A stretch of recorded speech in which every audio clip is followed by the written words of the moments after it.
सुरुवातीला बातमी आहे राज्यासंदर्भातली, मात्र राजधानी दिल्लीतून 3 दिवसीय दिल्ली दौऱ्यावरच्या आजच्या दुसऱ्या दिवशी उद्धव ठाकरे आणि आदित्य ठाकरे हे काँग्रेस अध्यक्ष मल्लिकार्जुन खरगे यांच्या घरी दाखल झालेले आहेत। गेल्या तासाभरापासून खरगेंच्या घरी ही बैठक सुरू आहे। या बैठकीत खासदार अनिल देसाई देखील उपस्थित आहेत। लोकसभेत विरोधी पक्षनेते राहुल गांधीही खरगेंच्या घरीच उद्धव ठाकरेंची भेट घेणार असल्याची माहिती आहे। दिल्ली दौऱ्यात उद्धव ठाकरेंच्या भेटीगाठी कालपासूनच सुरू झालेल्या आहेत। महाराष्ट्र प्रभारी रमेश चेन्नीथाला यांनी काल त्यांची संजय राऊतांच्या घरी भेट घेतल्यानंतर आज खरगेंच्या घरी उद्धव ठाकरे दाखल झालेले आहेत आदित्य ठाकरेंबरोबर आणि गेल्या तासाभरापासून एक बैठक सुरू आहे। आपण याबाबत अधिक माहिती घेऊया आमचे प्रतिनिधी रौनक कुकडे यांच्याकडून। रौनक, मवियाचं राजधानी दिल्लीमध्ये नेमकं काय सुरू आहे, काय घडतं आहे? बैठकांचं सत्र सुरू झालेलं आहे। या खरगेंच्या घरच्या बैठकीबद्दल काय अधिक माहिती? मुख्यतः हिमाली जर आपण बघितलं तर उद्धव ठाकरेंसाठी हा फार महत्वाचा असा हा दौरा आहे।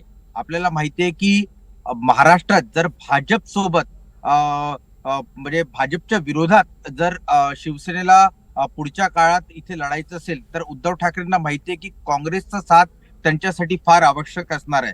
आणि असं असताना त्यांना आता कोणाची मध्यस्थाची गरज नाहीये। म्हणजे 2019 मध्ये आपण बघितलं होतं की शरद पवार हे मध्यस्थ म्हणून त्यांनी ही सगळी प्रक्रिया जी आहे ती घडून आणली होती आणि मुख्यतः शिवसेना आणि काँग्रेसला एकत्र आणण्याचं काम केलं होतं। मात्र लोकसभा निवडणुकीच्या आधी ज्या पद्धतीनं बीजेपीला कॉर्नर करण्यासाठी देशभरातल्या सर्वच विरोधी पक्षांनी एक मोठ मांडली आणि इंडिया आघाडी ही स्थापन केली। उद्धव ठाकरेंना वाटतंय की आता इंडिया आघाडीतल्या या सगळ्याच पक्षांच्या नेत्यांसोबतच तालमेल करून आपल्याला पुढची विधानसभा निवडणूक लढवायची आहे आणि त्याच्यामुळे राहुल गांधी किंवा गांधी कुटुंबाशी चांगले संबंध ठेवणं हे फारच महत्वाचं असणार आहे। आणि त्याच्यामुळे उद्धव ठाकरेंचा हा जो दिल्ली दौरा आहे तो यासाठी फार महत्वाचा आहे। पुढच्या ज्या जागा वाटपाच्या बैठका होणार आहे, उद्धव ठाकरे स्मार्ट पद्धतीने खेळतायत।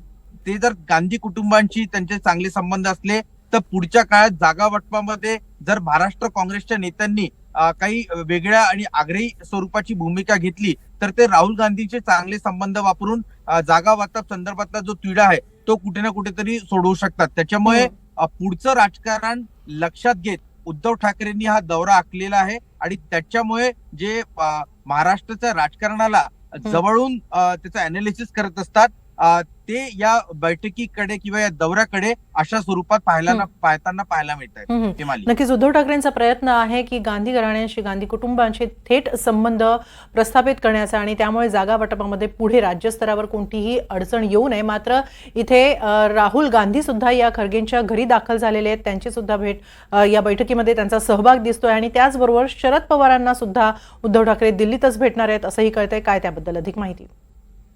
निश्चितपणे हिमाली जी माहिती उपलब्ध झाली आहे राहुल गांधी यांच्या भेटीनंतर शरद पवार हे स्वतः उद्धव ठाकरेंना भेटण्यासाठी संजय राऊत यांचं जे दिल्लीमध्ये 15 सफदरजन लेन इथे निवासस्थान आहे त्या ठिकाणी येणार आहे आणि जवळपास त्यांच्या बैठकीची वेळ अर्धा तास अशा स्वरूपाची ठेवण्यात आलेली आहे। मुख्यतः जर आपण बघितलं की मधल्या काळात ज्या पद्धतीने मुख्यमंत्री एकनाथ शिंदे यांच्यासोबत वारंवार शरद पवारांच्या ज्या बैठकी होत आहेत त्या संदर्भात देखील नेमकं या बैठकीमध्ये काय घडतंय, कशा संदर्भात ही बैठका होत आहेत याची देखील माहिती उद्धव ठाकरे शरद पवारांकडे घेतील की काय असं देखील एक महत्वाचा प्रश्न जो आहे तो उपस्थित होताना पाहायला मिळतोय। मात्र एक निश्चित दिसतंय की जागा वाटप संदर्भात लवकरात लवकर महाविकास आघाडीनी फायनलाइज करावं अशी एक आग्रही भूमिका आजच्या बैठकीमध्ये उद्धव ठाकरे राहुल गांधी पुढे मांडतील अशा पद्धतीची माहिती काल जेव्हा पत्रकारांशी ते अनौपचारिक बोलत होते तेव्हा त्यांनी हा मुद्दा उपस्थित केला होता आणि आम्हाला ही माहिती देखील दिली होती की माझं असं मत आहे की लवकरात लवकर